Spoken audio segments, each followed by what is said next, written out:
Well, what attracted me to the club back then, I believe, was I'm a very, competitive type of person.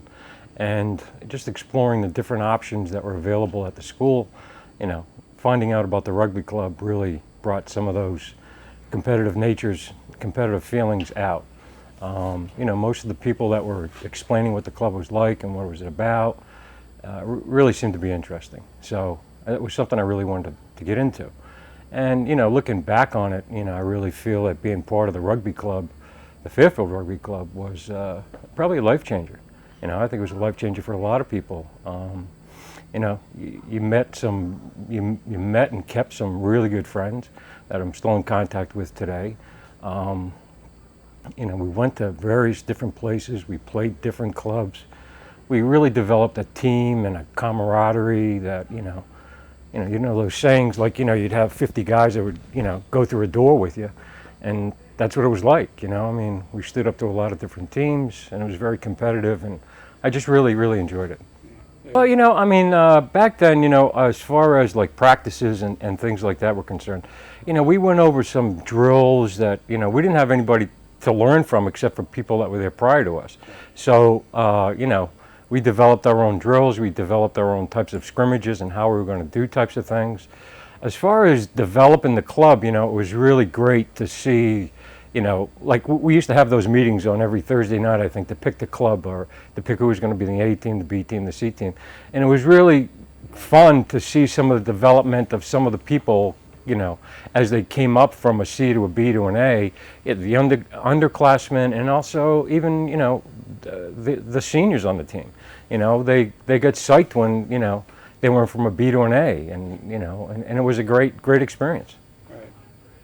When we had those games on the weekend, it was, whatever time that it started, we were there for the whole time. Right. It wasn't we just didn't come from the A game and then leave. We stayed until, Right. the last try was made and the last minute expanded on the Right. on the clock.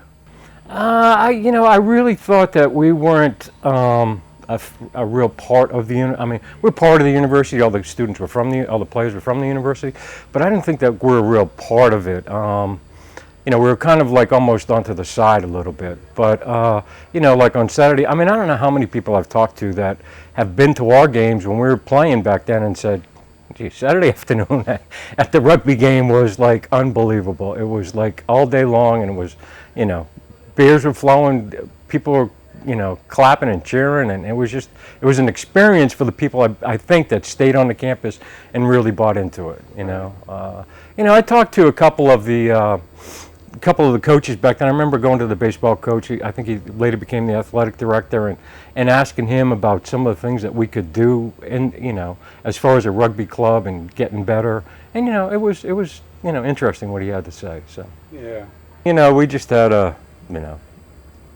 the players we played with. I just think they gave their all, game in and game out. There's so many things I could think about. That team was very colorful. Yeah, it was. When your senior year, we had probably our best team, I think.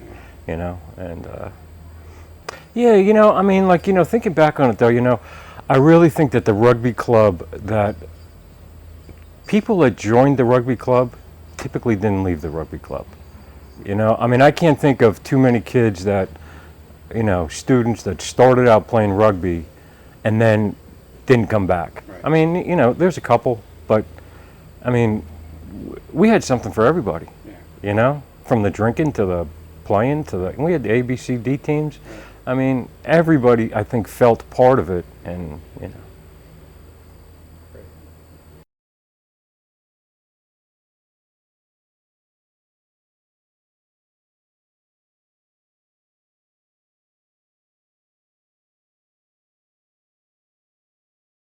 There were two individuals that I knew from the town I grew up in.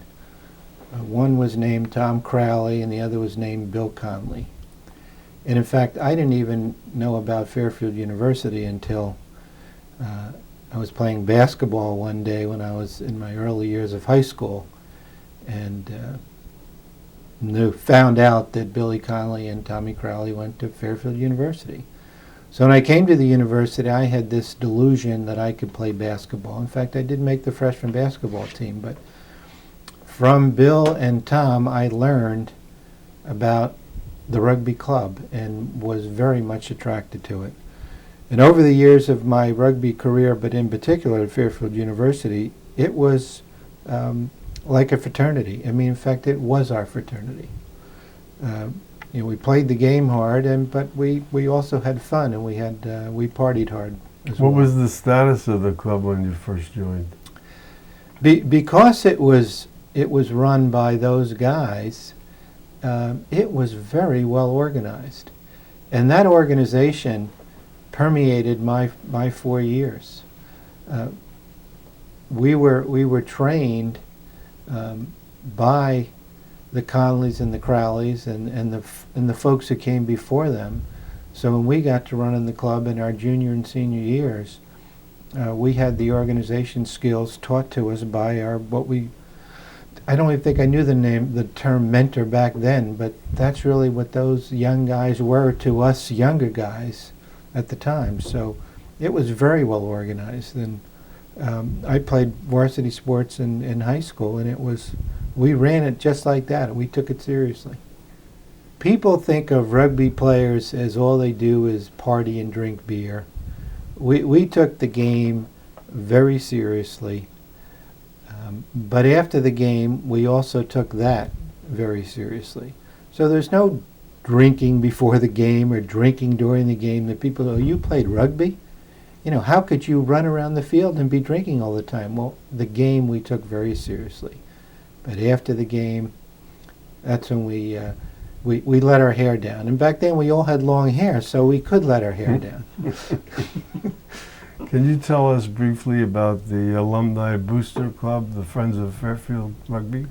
As I look back over the years since I graduated from Fairfield University, the friends that I have in life are folks that I played rugby with at Fairfield University.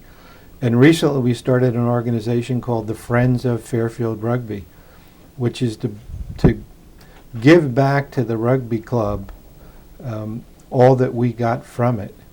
And just a terrific organization. And the folks who started it and the folks that are involved in it today are those folks that I've remained friends with for, the last 40 plus years of my life. Again, I think it comes back to camaraderie. The folks that we played rugby with, we grew close at the time, and it continued year after year to this day. The friends I have in life are the folks I played rugby with. Going to college and being active in something was an important part of the 4 years. Rugby, in fact, was our fraternity. So I just remember the totality. There's no particular moment that I would remember. There's some specific games that we won that were important to us, but thinking back of the totality and the camaraderie, just terrific memories. Mike Keneffect was a salt of the earth guy. Big smile. He wasn't all that tall, and he wasn't all that built, but he hit harder than any rugby player that I ever played with or against. But just the nicest guy in the world. You think about athletes, and you think about when they're on the field, they're just mean guys. And Mike was always the nicest guy, but you say to Mike, hit that guy, he'd hit him and he'd knock him down. Even if a guy was twice his size, he was just an amazing rugby player. I have a lot of memories of Mike, and it's not just playing rugby with him, but it's after rugby games and especially at his restaurants. And it was the big smile that's always on his face, and he'd go out of his way to help his friends. We spent so many nights at the various restaurants that he managed or owned. After the restaurant was shut down to customers, we'd be sitting around drinking and eating, and there was Mike leading the charge with, again, just a big smile on his face. And that's how I remember Mike, is always had a big smile on his face. Mike's the kind of guy that no matter what he was doing, he gave it everything he had. So if you're going to play any game, including the game of life, then play it to the fullest. I think that's what Mike was all about.